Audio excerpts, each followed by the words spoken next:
ओम शांति। सुनते हैं आज अव्यक्त बाप दादा के 14 मई 17 के मधुर महावाक्य। एक सेकंड के लिए, कुछ 5-10 सेकंड के लिए बाप दादा की मुरली आज सुनने से पहले बाबा का आवाहन करेंगे।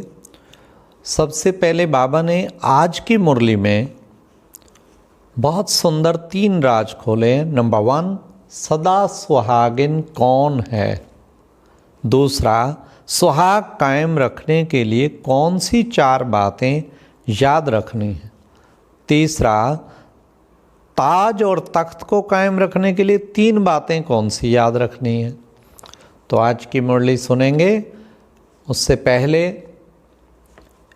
कुछ सेकंडों के लिए प्यारे बाप दादा का याद करेंगे कि जैसे बाप दादा हमें महावाक्य सुना रहे हैं और हम सभी सुन रहे हैं बाबा से। बाप दादा हमें अव्यक्त बाप दादा के महावाक्य बाकी सब भूल के, इवन सामने वाले को भी भूल के बाप दादा मुझे सुना रहे हैं।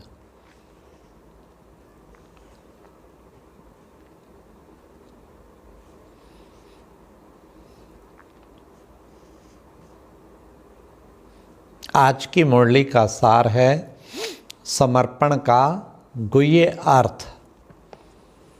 आज वतन से एक सौगात लाए हैं। बताओ कौन सी सौगात लाए हैं, मालूम है? अव्यक्त रूप में सौगात भी अव्यक्त होगी ना। आज वतन से दर्पण ले आए हैं। दर्पण किस लिए लाया है? आप सभी जिस विशेष प्रोग्राम के लिए आए हुए हो वह कौन सा है? समर्पण कराने आए हो व संपूर्ण होने आए हो? वतन से दर्पण लाया है तो सभी को अर्पणमय का मुखड़ा देखने के लिए और दिखाने के लिए।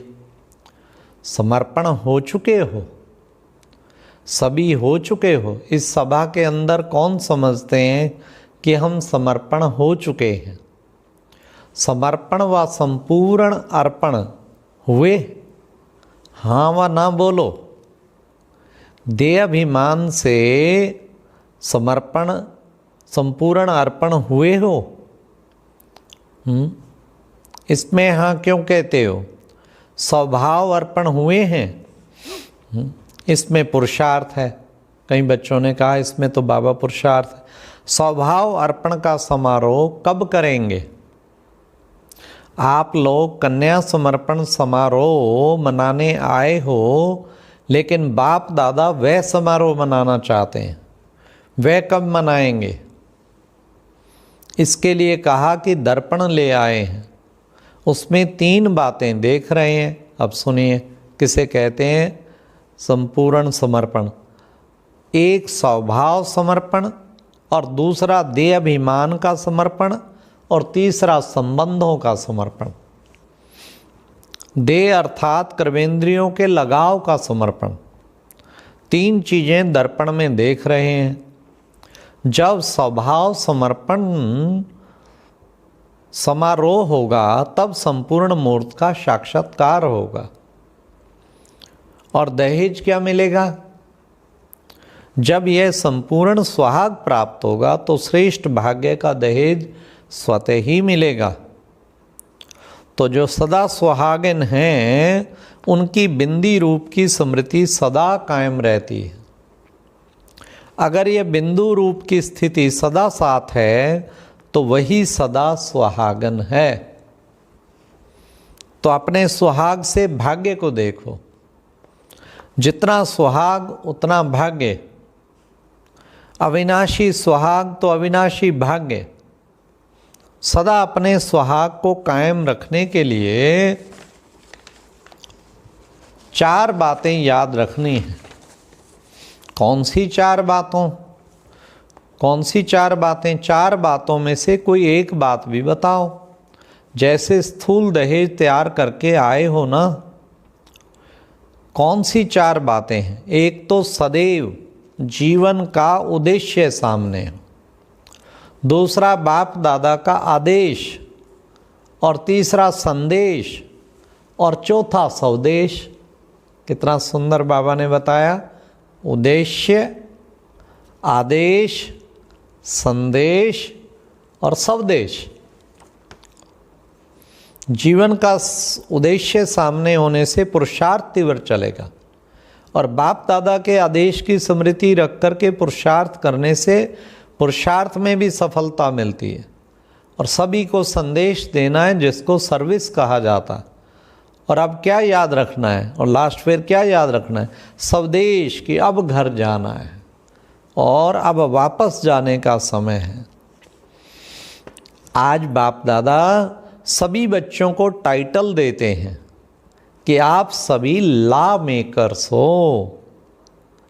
सतयुगी जो भी लॉ चलने वाले हैं उसे बनाने वाले आप हो। हम लॉ मेकर्स हैं, यह स्मृति में रखेंगे कि तो कोई भी कदम सोच समझ कर उठाएंगे। आप जो कदम उठाते हो वह मानो लॉ बन रहे हैं। जैसे जस्टिस व चीफ जस्टिस होते हैं, वह जो भी बात फाइनल करते हैं तो वह लॉ बन जाता है।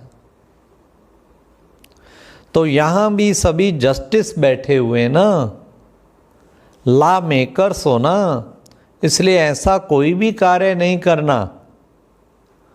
जब हैं ही लॉ मेकर्स, तो जो संकल्प आप करेंगे, जो कदम आप उठाएंगे, आपको देख सारा विश्व फॉलो करेगा। आप लोगों की प्रजा आप सभी को फॉलो करेगी। तो ऐसे अपने को समझ फिर हर कर्म करो। इसमें भी नंबर होते हैं, लेकिन हैं तो सभी लॉ मेकर्स, सब बाबा ने कहा लॉ मेकर्स हैं। तो आज बाप दादा इस सभा को देख हर्षित हो रहे हैं। कितने लॉ मेकर्स इकट्ठे हुए हैं, ऐसे अपने को समझकर चलते हो। स्लोगन भी है ना, जो कर्म मैं करूँगा मुझे देख सभी करेंगे। यह स्लोगन सदैव याद रखेंगे, तभी कार्य ठीक से कर सकेंगे। अपने को अकेला नहीं समझो। आप एक एक के पीछे आपकी राजधानी है, वो भी आपको देख रहे हैं। इसलिए याद रखो, जो कर्म मैं करूँगा मुझे देख सभी करेंगे। इससे क्या होगा, सभी के स्वभाव संस्कारों का समर्पण समारोह जल्दी हो जाएगा। जब इस समारोह का स्टेज पर लाने के लिए, अब इस समारोह को स्टेज पर लाने के लिए जल्दी जल्दी तैयारी करनी है। फिर 2 कुमारियों का समर्पण समारोह। तो बाबा ने कहा, संगम के तख्त नशीन होने के बाद ही सतयुग के तख्त नशीन होंगे। सर्व गहनों से श्रृंगार कर लिया है, वह भी कर रहे हो। इस घड़ी गहनों से सजे हुए हो। संगम युग से ही यह सभी रस्म रिवाज आरंभ हो रही हैं, क्योंकि संगम युग है सर्व बातों का बीज डालने का समय। जैसा बीज बोने का समय होता है ना, वैसा हर दैवी रस्म का बीज डालने का यह संगम युग है। बीज रूप द्वारा सर्व बातों का बीज डालना। लेकिन सुनाया था ना, आप सभी लॉ मेकर्स हो। यह रीति रस्म का बीज डालने का दिवस है।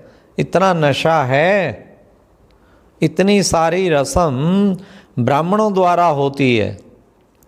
कितना बड़ा कार्य करने के निमित्त हो। किसी ने कहा विश्व को पलटाने के। कितने समय में विश्व पलटेंगे, अपने को कितने समय में तैयार करेंगे। विश्व को पलटने से पहले खुद को पलटना पड़ेगा। तब बाबा ने कहा अपने को कितने समय में तैयार करेंगे। यह संगम की दरबार सतयुगी दरबार से भी ऊंची है। आज सभी अपने को शव श्रृंगार से सजे हुए देख रहे हैं। आप एक एक के संगम युग के श्रृंगार सारी सतयुगी श्रृंगार से भी श्रेष्ठ है। सतयुगी ताज, इस ताज के आगे कुछ भी नहीं है। समय का ताज पड़ा हुआ है।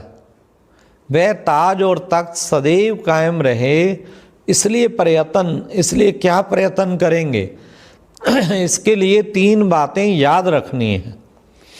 यह जो स्वयंवर का समारोह होता है तो ताजपोशी में जो रीति रस्म होती हैं वे सभी यहाँ संगम पर ही किसी न किसी रूप में होती हैं। कितने प्रकारों की रस्म है? एक ब्राह्मणों द्वारा होती है, दूसरा कोर्ट द्वारा, तीसरा मंदिर गुरुद्वारों द्वारा। जो मैरिज सेरेमनी करते हैं उसमें ब्राह्मणों द्वारा, कोर्ट द्वारा, मंदिर गुरुद्वारों द्वारा, इन तीनों रस्मों का किसी न किसी रूप में यहाँ बीज पड़ता है। यह मधुबन मंदिर भी है, चैतन्य मंदिर है। इस मंदिर के बीच आत्मा परमात्मा की लगन होती है। साथ साथ कोर्ट का जो रिवाज है वह भी यहाँ से शुरू होता है। सुनाया ना कि आप लॉ मेकर्स हो, तो इन्हों के आगे वे वायदा करेंगे तो यह कोर्ट हुई ना। तीनों ही रस्म इस समय पर अलौकिक रूप से होती है, जिसका यादगार स्थूल रूप में चलता रहता है। अच्छा, 3 बातें कौन सी याद रखनी है? एक तो अपने को उपकारी समझकर चलना, और दूसरा निरहंकारी, और तीसरा अधिकारी। अधिकार भी सामने रखना है और निरहंकार का गुण भी सामने रखना है, और उपकार करने का कर्तव्य भी सामने रखना है। यह 3 बातें सदैव याद रखना। कितना भी कोई अपकारी हो लेकिन अपनी दृष्टि और वृत्ति उपकारी हो। अधिकारी भी समझकर चलना है लेकिन निरहंकारी भी। जितना अधिकारी उतना निरहंकारी, तब यह ताज और तख्त सदैव कायम रहेगा। समझा? अच्छा, ओम शांति। तो आज विशेष बाबा ने बताया सब कुछ यहाँ पे होता है, सारी रस्में, और सदा सुहागन है।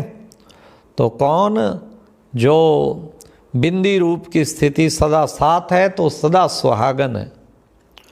और फिर बाबा ने भिन्न भिन्न तरीके से हमें सुंदर सी बातें बताई। संपूर्ण समर्पण का अर्थ भी बताया, स्वभाव अर्पण भी बताया। अच्छा, ओम शांति। ये थे आज के मधुर महावाक्य।